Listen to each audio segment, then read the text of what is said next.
بسم اللہ الرحمن الرحیم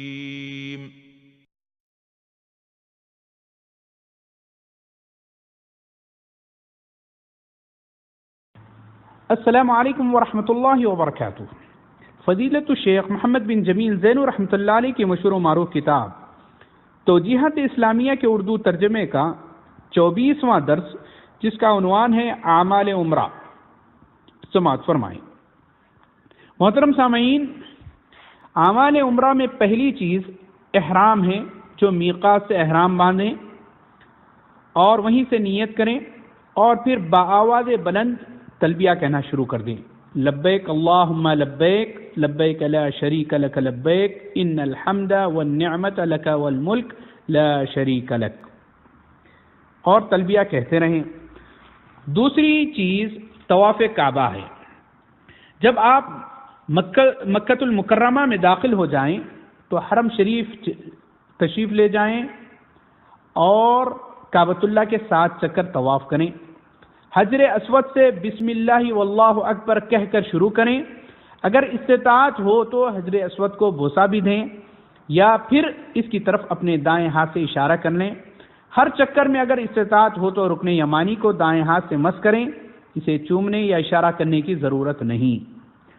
دوران طواف رکن یمانی اور حجر اسود کے درمیان یہ دعا پڑھیں، ربنا آتنا فی الدنیا حسنہ وفی الآخرۃ حسنہ وقنا عذاب النار۔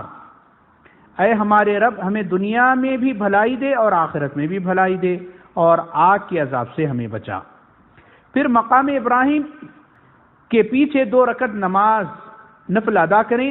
پہلی رکعت میں سورہ فاتحہ کے بعد سورۃ الکافرون اور دوسری رکعت میں سورہ فاتحہ کے بعد سورۃ الاخلاص پڑھیں، یعنی قل هو اللہ احد پڑھیں۔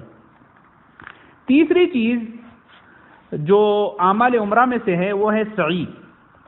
صفا پر چڑھیں، آسمان کی طرف ہاتھ اٹھا کر قبلہ رخ ہو کر یہ آیت پڑھیں، ان الصفا والمروۃ من شعائر اللہ، اور پھر یہ دعا پڑھیں، لا الہ الا اللہ وحدہ لا شریک لہ، لہ الملک ولہ الحمد وهو على كل شيء قدير، لا الہ الا اللہ وحدہ انجز وعدہ وصدق عبدہ وحزم الاحزاب وحدہ۔